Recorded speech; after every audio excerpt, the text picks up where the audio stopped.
Welcome, everybody, to another episode of The Thoughtful Bro. Been away for a minute, but we are back now with an absolutely fantastic guest, one of my literary heroes, and somebody who is perfect, incidentally, for Banned Books Weeks, which this is, October 1st through 7th. Buy a banned book, support authors. We are live streaming on A Mighty Blaze on Facebook, on YouTube, on Twitter, and all the places. Thank you wherever you are in the world for joining us. The Thoughtful Bro is here every Tuesday at 2, or most Tuesdays at 2, to talk about what makes great books tick, what makes great authors tick. A Mighty Blaze, if you didn't know, is an all-volunteer initiative to help writers reach readers virtually. We began in COVID, and now here we are well beyond COVID, thank goodness. At A Mighty Blaze, we are never asking for money, and if you want to show the love, just follow us, tell your friends about us, or click the like button.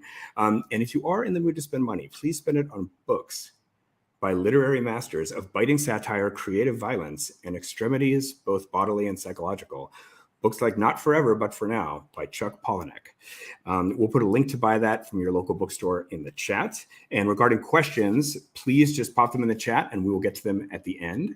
But now for a fuller introduction of my esteemed guest today, Chuck Palahniuk has been a singular voice in subversive, satirical, boundary-crossing storytelling since the late 90s through books like Fight Club, Invisible Monsters, and Choke. He's also written such best-selling novels as Snuff, Rant, Haunted, and Lullaby. Fight Club, of course, was made into the groundbreaking film, which now has a cult following, by David Fincher. Palahniuk is also the author of the nonfiction profile of Portland, Fugitives, and Refugees, and the nonfiction collection Stranger Than Fiction. His story collection, Make Something Up, is a widely banned bestseller. His graphic novel Fight Club 2, which I just read last night and which is terrific, hit #1 on the New York Times bestseller list. And he's also the author of Fight Club 3 and the coloring books Bait and Legacy, as well as the writing guide Consider This. He just released his latest novel, which is called Not Forever, But For Now, which Kirkus describes as a garish, sticky confabulation, equal parts saccharine caricature and startling raunch. The Washington Post has called Palahniuk one of the most feverish imaginations in American letters. Vanity Fair compared him to Edgar Allan Poe and said he is a bracingly toxic purveyor of dread and mounting horror, and he makes nihilism fun. We'll get into that. To wrap up this bio, I loved this one good reviewer commenter who kind of hit it on the nose. I thought, I've never laughed harder at more screwed up stuff. I must admit, while the content, subject matter, and events can be disgusting and repulsive, Palahniuk's execution is impeccable. I agree. Chuck, welcome to the show. Thank you, Mark. Thank you. It is terrific to have you here. Thank you so much. It's a real honor. As I said, I've been an admirer for years. But why don't we just start and just ground the audience here and just tell the audience what this latest book is about? Boy, it would be easier to say what it isn't about. It is. I had started out to write a kind of a piss take on what they call cozies, these kind of mysteries where somebody is killed in a kind of English countryside setting, usually a village, and somebody is killed in a really gruesome, horrible way, and then everybody has to sort of solve the murder. And it's usually a vicar or an old Miss Marple or a cat or a dog that solves the murder. So it is kind of a very little old lady version of Sherlock Holmes. Mm-hmm. And from there, it just kind of completely goes off the rails, like all of my books kind of do. I'd say so. I mean, to me, I had on my bingo card, I had it as kind of like Succession meets Clockwork Orange meets Kurt Vonnegut. You have the kind of the one percenters and their amoral, ridiculous life of Succession. You have the kind of violent human predation of Clockwork. And then you have the absurdist humor, which is a hallmark of yours.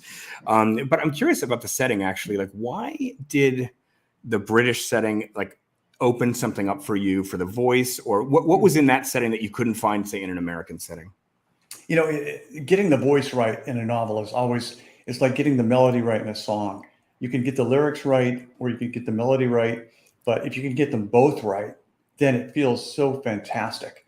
And in this, using that kind of Brit speak allowed me to use euphemisms. And this is another thing that's so fascinating about this book is that interviewers and reviewers have said this is the most disgusting, revolting moments I've ever read in fiction. But all of the sex is never explicit. I only use two euphemisms, having a go and having it off, which are both from BBC America. And yet people sort of project their own obscenity on these two euphemisms. And so people will be telling me about this fantastically appalling scene that they read, and that scene's not on the page. That scene is in their head. And so I love this kind of weird projection that so many of the reviewers or interviewers have had. It's like their mind is where the dirtiness is happening. It's not on the page. But wouldn't you say you open the door for that interpretation? Like you can't be totally surprised that they might read into it that way. Oh, I kind of take them down the garden path. There are gestures that imply what's about to happen. Somebody spits in a hand. That's as far as it goes. He spits in his hand and makes ready to have a go. So what is that? That is nothing. That's someone spitting in their hand. End of story. And so really it is the dirty-minded reader who is putting together those dots and coming up with something really over the top smutty. Okay. So there is a lot of sex, as you just described in the book, but I mean, there's a lot of violence as well, which is also a hallmark of your work. I mean, I'm a big fan of Stanley Kubrick, and somebody once said about Stanley Kubrick that all his films are about predatory men. And if you look at Clockwork Orange, 2001, The Shining, I mean, I think that comment truly holds up as a topic that he was fascinated with and a dynamic that Kubrick was fascinated with. But I see that in your work too. And I think the book opens with, a kind of scene in the wild, in the outback of Australia of, some animals that, might die. And there is this element that I see there, and just again, across all your work about this kind of predator prey and zeroing really in on this predator prey dynamic. What is it about that? Do you think that is activating for you? Well, usually in my books, it is the character who is kind of predating on themselves. It is the character is both prey and predator. So in Fight Club, the narrator is both himself and his worst enemy and his greatest hero. And so it's typically the character who discovers their true nature. And in this book, it is a little brother and a big brother. So in a way, it is Fight Club for kids, because the big brother is very much kind of like a child version of Tyler Durden. So it is a little bit more separate. But by the end of this book, it does come to the character sort of taking control of his own life. So nobody is really preyed upon for the entire course of the book, end of story. It does have this enormously redemptive ending, which, for whatever reason, if people can get there, it is redemptive. Chuck, I will say that not only did I read the book, but I just love I love Goodreads and Amazon when I'm trying to research for an interview and just to read what everybody is saying. And that is a universal comment, Chuck. They're just saying, people are get to the last 30 pages and wow, the payoff is just massive. And let me ask you about that. Did you always see the book that way? Did you always think you knew that payoff was coming? No, I know that there has to be a symmetry, that the book kind of has to end up more or less where it started. And ever since Fight Club, I've kind of worked in that same form. And minimalism insists that you stay in that form, that you keep the same elements present throughout the entire course of the book. You can morph them, you can escalate them, but it's like the melody in a symphony. The core melody has to stay present throughout the entire thing. And so in a way, I knew where it had to end up, but it still very much surprised me. Yeah. Wow.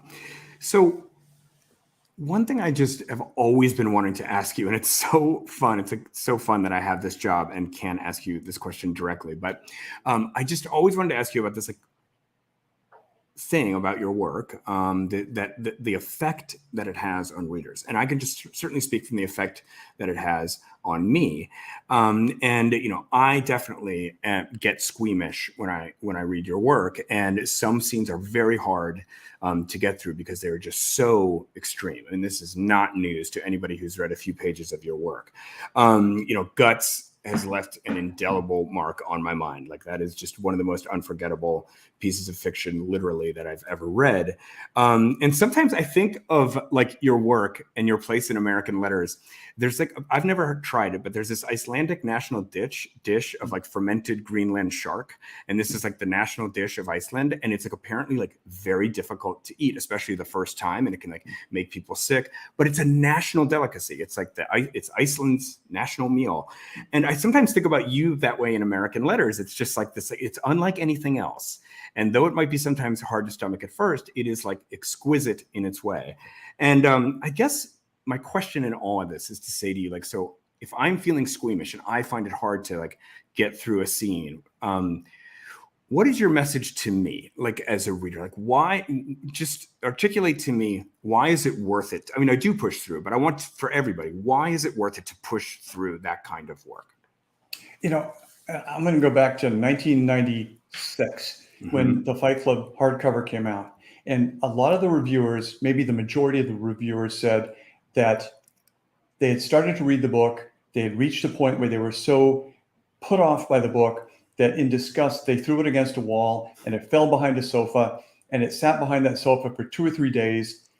But then the reviewer realized they had to pull the sofa out. They had to finish the book because they were so enormously hooked already that regardless of where it went, they had to finish that book.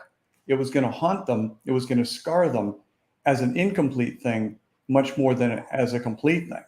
So ultimately, they pulled the sofa out, they finished the book, and then they would write a really good review.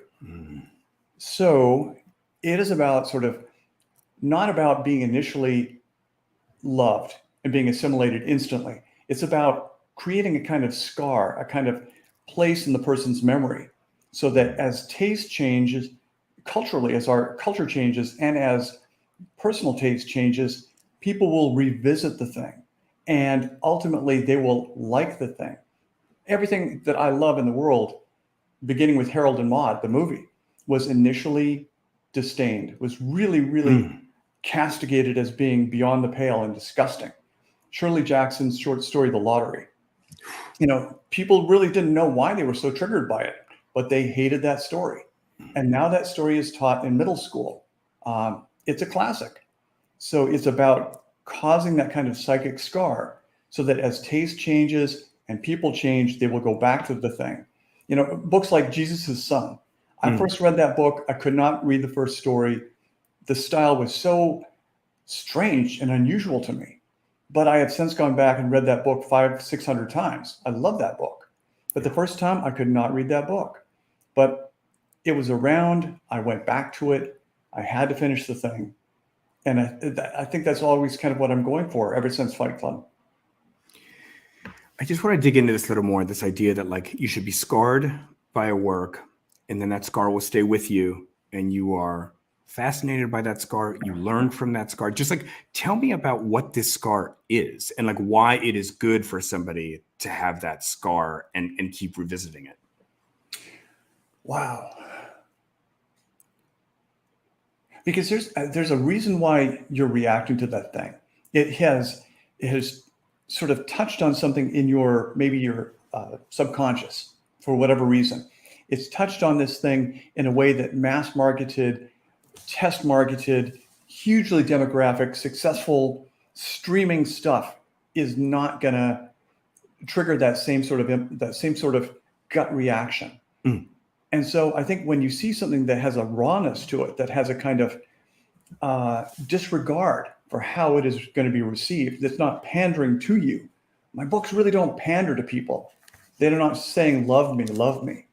That there's a kind of respect and a kind of surprise when you come across a product that is not pandering to be liked.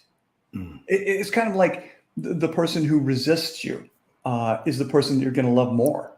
The person who is kind of withdrawn and harder to conquer or harder to discover is going to be the person that you find yourself living the rest of your life with. Yeah, I think there's also the rawness really resonates with me. And, there's this feeling I have with your work that there's a kind of into the wild aspect of it, just in the sense that like, Chris McCandless went into the wild, paid the price, was looking for life. That's like, if you just boil it down, it's what that dude was looking for. And I think like your Into the Wild is very different in that it's a kind of, it all takes place within this kind of bland consumer culture, but it is a kind of seeking for life in the cracks of this culture. And I just feel like that vibrancy is what I always feel like comes from your work. Well, and there's another aspect here in that I always find that people go to books as a kind of last resort, that And a lot of times they go to books when they're in the hospital with a dying parent, or when they're in the hospital with a sick kid, or when they're on a crowded airplane. That books are really the last thing we go to as a distraction. And so I think that they should be as enormously distracting as possible, because they allow time to pass so that you can be with the thing that is impossible to be with in the moment. You can be with that fantastic discomfort or that fantastic emotional pain. And the book, in a way, is a complete distraction. But also when you go back to the pain is a little less compared to what the book was. Mm-hmm. The book is extreme because books are what we go to during the most extreme times. Mm. You know, it's interesting. The producer of the show, Jenna Blum, who you met in the green room moments ago, she wrote a book called Those Who Save Us, which sold about 1 million copies. And it's about a woman who has an affair with a Nazi officer during the occupation of maybe France, I forget. But to keep her daughter alive, she must have sex with this Nazi. And that book was very violent, extremely graphic, and that book scarred a lot of people. But that book was an absolute runaway bestseller. And it just highlights this kind of connection between this thing that people just need to hear about. Also, I've got to ask, did you read the book in ARC or the actual book? Oh, in ARC. Because you missed the most important part of the book. This is the book, but in the last minute, I decided to put a kind of Rosetta Stone into the book. Let's see. The part that nobody ever reads in a book is the about the author. It's even after about the typeface. Mm-hmm. Here is about the typeface. But then the very back is about the author. Mm-hmm. And it gives away the entire subtext of the book. Lay it on us. It's a comedy. It's a dark comedy about addiction. And it's about how in addiction, you can find yourself still a child 30 years later. You can find yourself a 50 or 60-year-old child because you became addicted to something and it stopped your emotional progress. It stopped your intellectual growth. You stayed that person you were when you became addicted. And then suddenly you find yourself far, far later in life realizing, how did I stay a 20-year-old? I'm still emotionally and psychologically a reactive 20-year-old. And I feel like I've wasted this huge chunk of my life. So really it is a book about addiction, that all the euphemisms, all the desserts, all the candied rose petals are all metaphors for addictive substances. And so it's about the wildlife films are online porn. It's porn. They are watching basically all of these Mutual of Omaha animal films that they're watching are porn. So it is about as many different kind of addictive things as I could cram into one novel, with this kind of gloss and this kind of surface to it that makes it kind of proper looking, beginning with that Brit speak, beginning with a kind of Downton Abbey setting, beginning with all the servants and all the crenellated mansionness of it. Yeah. Nobody wants to read a book about pain. Nobody wants to read a book about preaching about addiction. So if you can disguise it as something else, then maybe people are going to read it. And then the last thing that they will discover is that author's note that says, this is what it's really about. Wow. I will say that this is another kind of consensus thing that in all the comments about the book was just like people saying, oh, I didn't realize they were actually like 20-something, 30-something men. I thought they were little boys at first, and like it's how long it takes to kind of realize that. We have this question on the screen from Brandon. Thank you, Brandon. Knowing this now, what you just said about the afterword, should the about the author be read before or after completing the book? After. I would like people to have the experience, two experiences. One is the surface experience, and then the experience if they go back and read it a second time, sort of seeing the underlying everything of it. So often the things that we really love in the culture have two experiences. We read the first time for the aesthetic sort of experience, but then we read the second time for the kind of metaphoric or the deeper experience. Mm-hmm. If you could say, Chuck, what you're trying to say with all of this, like it's a terrible question, I know, on its face, because I'm asking you basically what the message is about addiction. And obviously, if you could just come up with your message, you probably wouldn't have written a whole novel about it. But to the extent that like you wanted to talk about that topic and you feel like maybe something wasn't being said or a certain kind of story wasn't being told about addiction, then what is it that you were trying to get at? Well, first of all, I didn't want to be preachy. I didn't want to be, kind of up in people's grills about this preachiness. I wanted to write this sort of bizarre line of flight story without really any understanding myself about what this book is about. Mm-hmm. It's about tricking yourself into going to this place that you don't want to go to. And then it's about tricking your reader into going to this place you don't want to go to. Mm-hmm. And then it's about not adding sort of psychological weight to the core issue, that if you attack addiction head on, then it's just not going to work. You're kind of adding to its power. Mm-hmm. But if you can undermine it with humor and with all these other kind of metaphoric misdirections, all these kind of discoveries, these distractions, then you have, I think, a greater chance of undermining the sort of power that's already there with addiction. And then by the end of the book, you kind of recognize the kind of small steps, kind of redemptive ending that it takes, blah, blah, blah. Yeah. Blah, blah, blah. Speaking of the redemptive ending, there was a line that just jumped out at me on the very last page of the book. And it goes something like this: the only kind of person who's afraid of dying is the kind of person who's never lived. And I just wanted to pass that back to you and just unpack that for me a bit, because just a beautiful, true line. It's a line that's first stated by the grandfather when he's recounting all the celebrities that he's killed over the course of his career. His job has been kind of doing damage control once people begin to destroy their brands. And then in regard to Judy Garland in particular, he's depicting her as being completely sort of compliant in her own murder, which she is committing.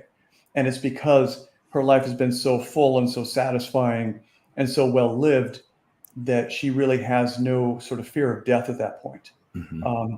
And I think it is in that George Bernard Shaw way about kind of participating so much in life that you are fully exhausted by the time it comes for your life to end. You have no regrets because you've kind of participated full out. Mm-hmm. And in a way, that's why I think my books have to go to these extreme places, is that if I can conceive of a thing, I have to take the plot there. I have to find some way to take the characters to these completely over the top adventures. Right. So I see a lot of people in the audience. I just want to encourage everybody who's listening live, if you have a question for Chuck, just pop it in the chat and we will get to it. Just to pivot a little bit and just talk about your place in the artistic landscape. First of all, you're called a transgressive artist sometimes. And I just wanted to see, first of all, do you feel like that fits? Is that an appropriate categorization that you accept? Back in 1999, you still had this kind of category of literature like American Psycho, Monkey Wrench Gang, Train Spotting, that were all sort of blanket called transgressive, where people kind of discovered their potential and they kind of discovered their place in life by transgressing. But after 9/11, transgressive became synonymous with terrorist. And so you could not write transgressive fiction anymore. It had to become kind of a genre. It had to become a horror, or it had to become science fiction. It had to kind of take on a kind of disguise. It couldn't be quite so blatantly, baldly transgressive. And so you could arguably say that Edgar Allan Poe or Shirley Jackson was a transgressive writer, because their stories went to these kind of over-the-top, extreme places.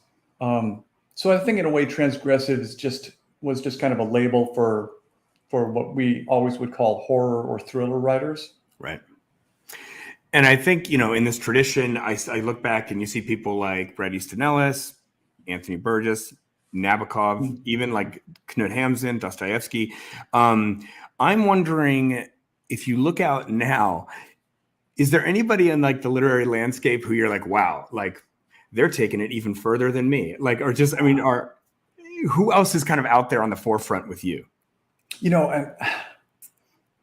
Dennis Cooper was out there, but I haven't seen anything from Dennis Cooper in a long, long time. Will Self has got some really extreme stuff out there, some short stories that have kind of dazzled me. Mm-hmm. But beyond them, nobody really comes to mind right now. Yeah. I wanted to make a connection to something that I just found out in the last few days when I was researching this interview that you're a part of, this thing called the Cacophony Society. And first of all, I'd never heard of it, but it does. There's like aspects of the Cacophony Society in some of your work, certainly Fight Club, even in this book. There's an element kind of that I see recurring in your work of like, there are these extreme individuals living extreme lives, having extreme experiences, and it catches on and it becomes a kind of revolution within society, and society is reborn after this kind of wrecking ball hits it. And I just want to know, I'm kind of very curious about the Cacophony Society and the connection that you see maybe between that and what's in your work. The other thing to keep in mind is with Cacophony and with the characters in my books is they are people who work full-time, 40 plus hours a week, and that they need this very kind of encapsulated chaos. And typically, historically, people would say, okay, I'm going to get really drunk this night, or I'm going to take I'm going to take LSD, and that's going to be my next 12 to 16 hours. It's this 16 hours of chaos, so I can go back to work on Monday morning and not be insane. We need this kind of structured, consensual chaos. And in 1984, Orwell, it was the 30-second hate, the 90-second hate, where everyone goes crazy for 90 seconds and screams and yells. And so Cacophony was very much this kind of participatory chaos where people would propose a kind of over-the-top public stunt or prank, like Santa Rampage, where hundreds of people would dress as Santa Claus, or Cacophony started Burning Man. Burning Man was just a handful of Cacophony people who burned a statue of a guy on a beach near San Francisco.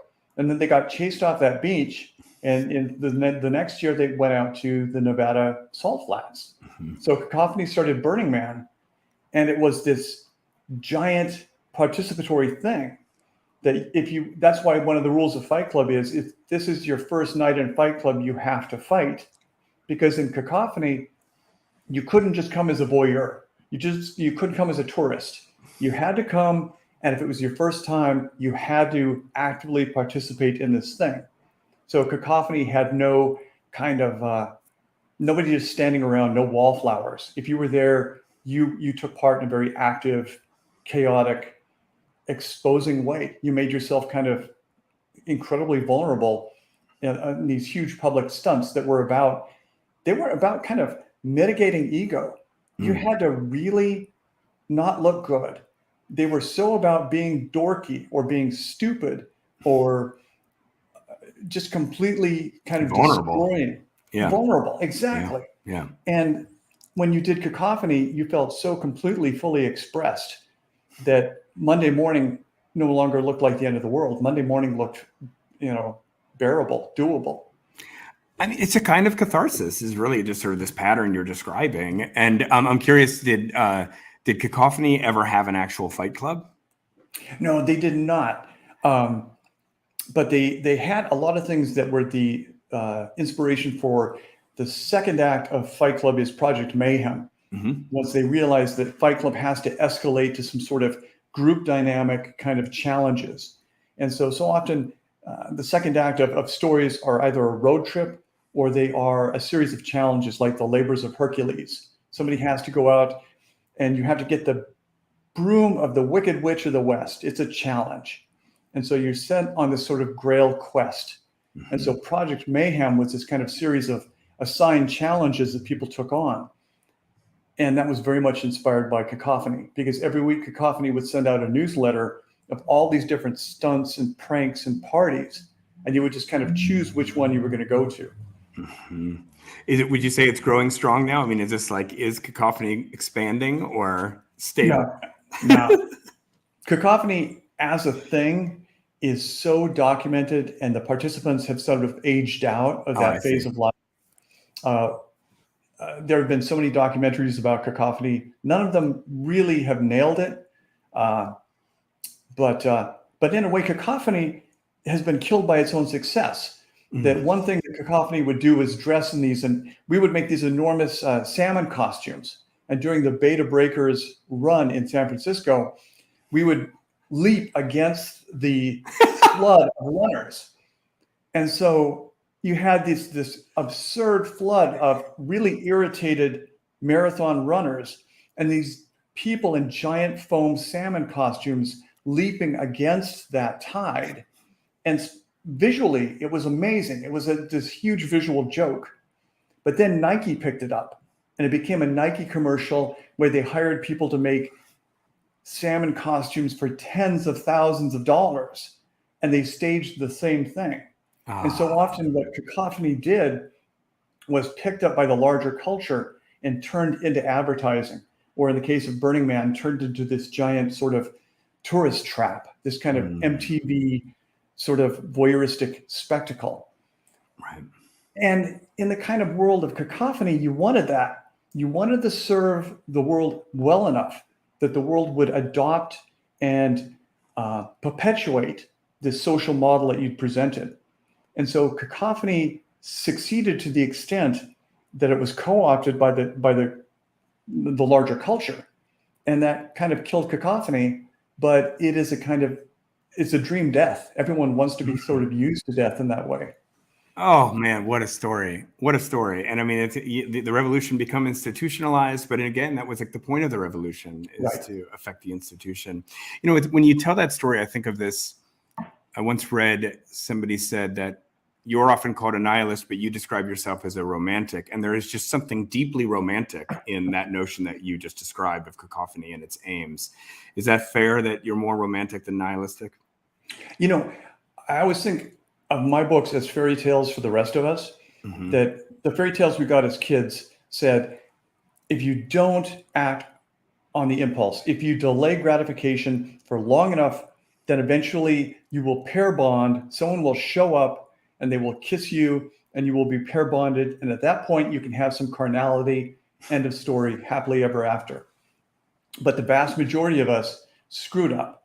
Mm-hmm. You know, we started at the age of 17, 18, 19, and we completely acted on every impulse, and we screwed up so much that we reached the middle of our lives terrified that we would never be able to pair bond. We were so damaged. We were so damaged by too many relationships, too many drugs, too many misadventures, too many bad choices, that we were terrified we would never find another person. We would never be able to establish a household. We would never find happiness.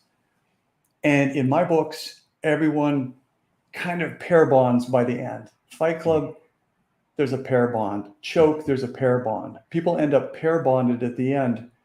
And for people who never thought that that was possible, that is enough. That got me sort of choked up listening to you describe that, actually. That was just so beautifully said. Wow. All right. Well, we have only a few minutes left. I have a few questions that I wanted to ask you about craft, and then we'll get to some audience questions. But there's a great longish quote that I recently read about you saying, you kind of partly explaining the success of Fight Club, and then it had to do with love. And I want to just read this quote for you because this is ultimately a craft question. When you're writing about a character who really admires and loves another character, it's such a joy. Because so often with my generation, it's just narratives of snark, where it's just always about people tearing things down. But to have a character writing about the thing that they love, that is absolutely breathtaking. To be with someone who is intelligently praising and in a Boswell way saying, I know this great guy, I want to record everything this great guy says, and I want you to love the thing that I love. That is such a joy. And I love that. And the question I want to ask you about that is actually a creative writing question, which is like, is this great advice to give people about a way into a work? Find someone that you love and write about something you love. And that will keep you coming back to the page, and it will make you more articulate about what you love about what you love. You can articulate what you're looking for in a person or in a story. And I've always heard it called apostolic fiction, where you're basically an apostle saying, there's this guy named Jesus. I'd like to tell you about him because he's a great guy.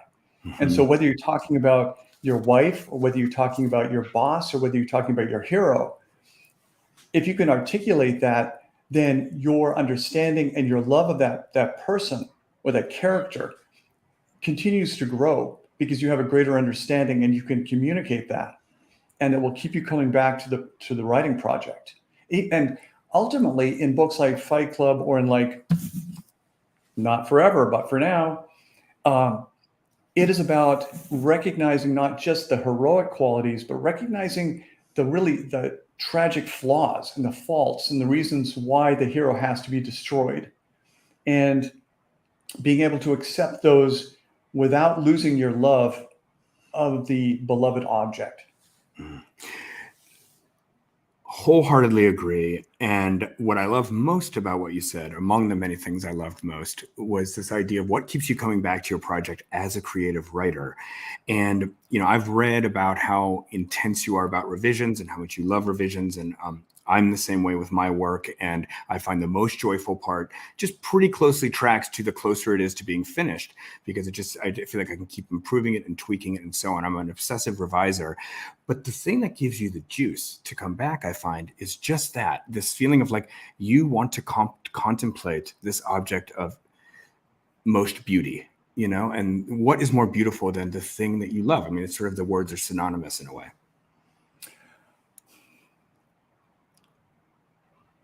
And it's also kind of, that creates a tragedy, because you don't want to complete the thing. You would like to have that thing in your mind as this ongoing comfort story for the rest of your life. One of my writer friends, the thriller writer Chelsea Kane, she says that writers, typically as children, they develop the process of every night they tell themselves more or less the same story, the same self-comforting story. And so you fall asleep telling yourself this story that really, really lulls you, or excites you and lulls you, or makes you weep, and then ultimately lulls you, exhausts you into sleep. And so when you're working on a really strong book project or a story project, in a way, it has to complete itself, because you're never going to complete it because you're so in love with it. But what a beautiful problem to have, and really the dream problem to have, to be working on a book that you don't want to complete because it's so beautiful and you love it so much. And you're kind of hoping that for the reader won't want to turn that last page either. That the reader is going to have such an experience that they don't fully understand.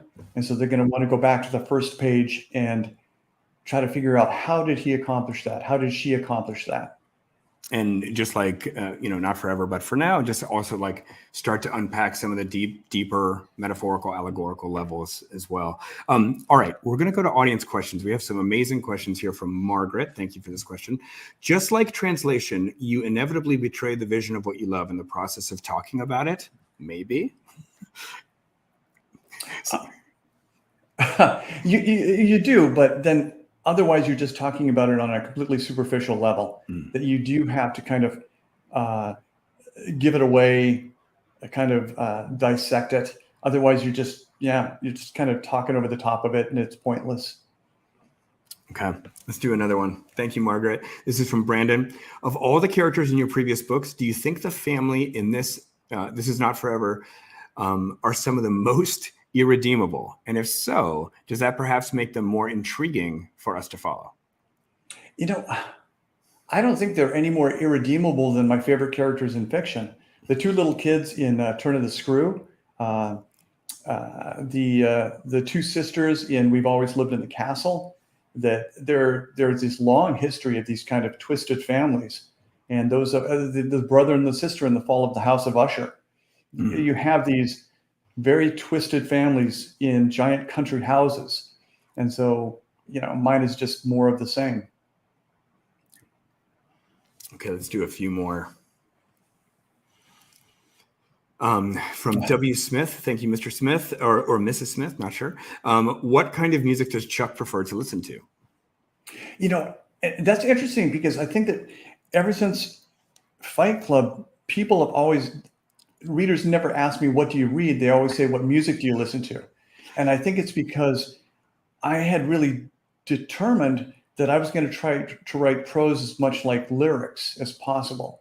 And that the stories would have these reoccurring phrases and choruses and these kind of repeating words where it was more about the repetition of music or poetry. There would be a beat to the story. And that especially a story that I was going to read out loud at a public event, it had to be closer to singing that story than actually reading a prose story. And so I think people respond to that. And so they always ask, what music are you listening to? And typically with each book, I listen to one artist or even one song. But with this book, I did not, because in this book, the voice really carried the entire book. That Brit speak voice was so unique. I didn't want to mess it up with any kind of music. Can you name an example of one song that you only listened to that song and which book it was for? Boy, I listened to 9 Inch Nails for Fight Club, but I couldn't say particular what song it was. I do get really obsessed with songs like Mr. Brightside by the Killers. That song, I could listen to it 100,000 times. Mm-hmm. I love the old Wall of Sound Phil Spector stuff, like the Chiffons or the Ronettes. Mm-hmm. Amy Hempel, one of my favorite writers, she writes about love. She says, it's the kind of love that feels like that part of Be My Baby where all the Ronettes come together at the end after the sort of dropout. It's that kind of love. And so I love those songs. And when I try to write a short story, I want it to sound like a Ronette song or a Chiffon song. I want it to sound like, boy, they're all going to escape me. Oh, that's another thing. Oh, sorry. I'm glad we got here, though. During my sort of coming of age 70s, when I was an adolescent, all of the songs on AM radio were ballads. You had Night the Lights Went Out in Georgia. You had Angie Baby. You had Wreck of the Edmund Fitzgerald. Every song on AM radio was a long ballad. It was a story set to music. It was American Pie. It was this incredibly long ballad. And so you got a story set to music. And I think that was enormously formative, that sort of ballad phase sort of bleeding into the punk phase sort of created the kind of prose that I write. I'm writing a ballad and then I'm crossing it with punk, with the kind of rawness of punk. And that's why I write what I write. And that's why I think people always respond to what I write as if it were music. And there is that device that you use where you could return to certain lines, which is like a chorus. And, that's something that Vonnegut did a lot as well. And so that's just another one of the many musical elements of your work. I love that.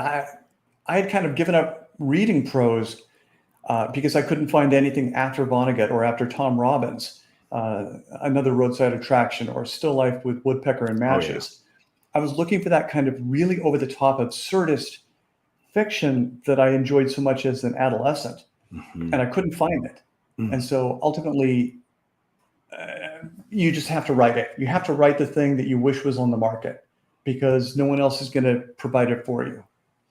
So Still Life with Woodpecker, I will never forget. I was sitting in this little store. It was a big store, actually. It's like a mega store before mega stores in the late 90s, a store called Spags on Route 9 in Worcester, Mass. And I was selling plants that summer for a living, and I read Still Life with Woodpecker, and it was the very first. It was the book that woke me up to what literature could be, and I didn't know a book could be the thing that book was. Those books were crazy, and then they went away. Nobody was writing those books for 30 years. And I always kept on going to the library and looking for those books. And finally, I decided, no, nobody's going to write these books. I'm going to have to take a shot at it. Right on. All right, let's do a few more questions before we wrap here. I'm going to put one up here in a second.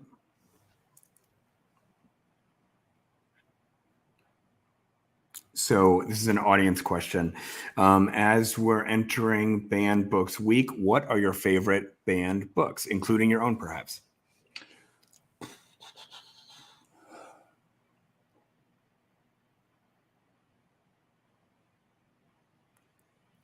That is a tough one because the problem with banned books is that they don't get the coverage. You don't find out about them. Mm-hmm. And so I would really have to think about that one. I know that most of my books are banned in most prison systems because they're considered too antisocial and too triggering. But that my books are also widely banned in school systems, in public libraries, which, depending on the age group, is probably not that bad. But at the same time, it was the books like Flowers in the Attic that we got in middle school that were the books that we really had to read, the books that kind of got passed from kid to kid, and we were not supposed to have.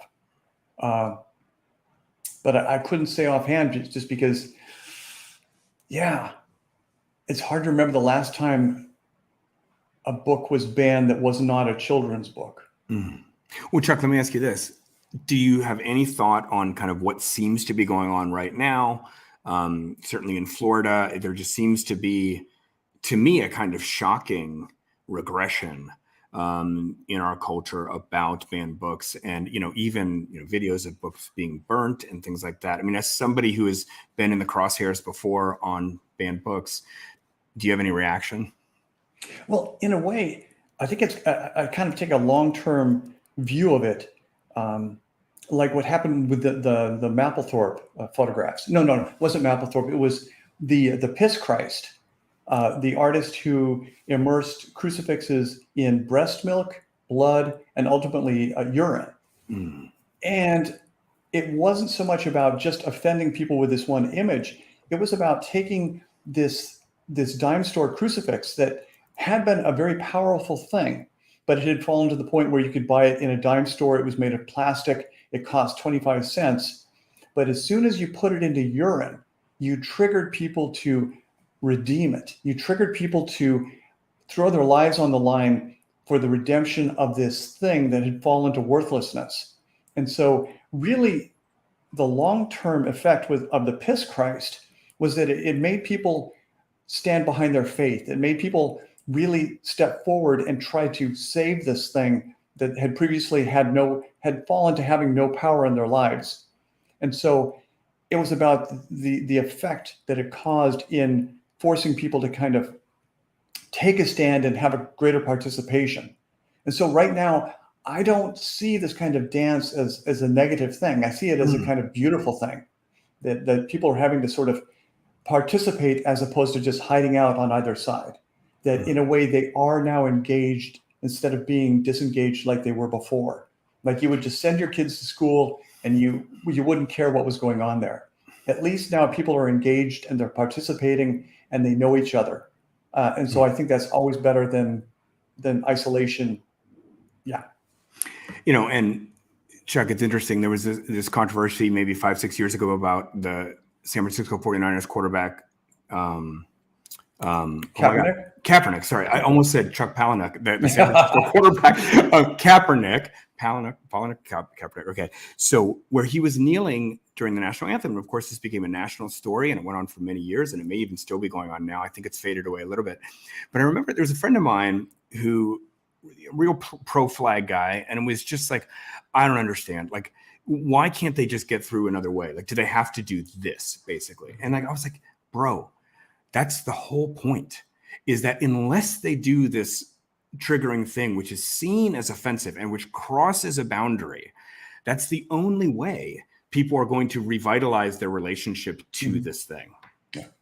Yeah. And so a lot of times what we see as sort of conflict and hostility is just people trying to maintain relationship, is people trying to sort of stay in each other's lives and not fall by the wayside, not fall into complete isolation. And you see that in families a lot. It looks like they're fighting, but it's just the way that they love each other. And so it's better than nothing. Yeah. I love that. All right. Well, Chuck, this has been totally fantastic. It's even better than I thought it was going to be, and I had high expectations. I'm going to ask you one last question, which is what I always ask every guest who comes on the show, and that is this. So, just imagine that there is an ideal reader for Not Forever, but for Now, and this person has just finished reading the book, and they close it. It's sitting on their lap, and just describe for me in a phrase or even just a single word, what is the feeling that that reader has?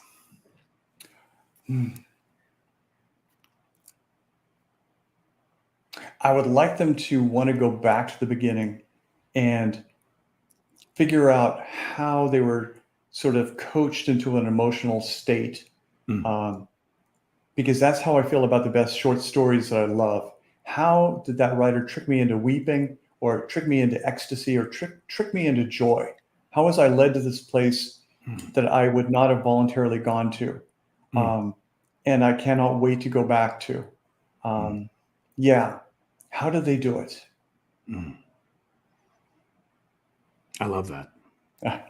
And it seems like an essential ingredient for that to work is that the reader trusts you and trusts you as a kind of leader who's going to lead them through places they never expected. And I think that's something people always say about your work is like, I never saw it coming. I never saw it coming. And it's an amazing testament to you that you are able to foster the level of trust in your readers that they follow you to all those places. I appreciate it. Thanks. It's a tough job, but it's the best job I've ever had. So I love it. Yeah. All right, folks. The book is called Not Forever, but for Now. Chuck Palahniuk, the author of Fight Club, and I think 26 other books. We will have links to buy all of them in the chat. This was such an honor, Chuck. Thank you for coming on Thoughtful Bro. Thank you, Mark. Thank you. And thanks everybody for joining. It was great to see everybody. See you next week.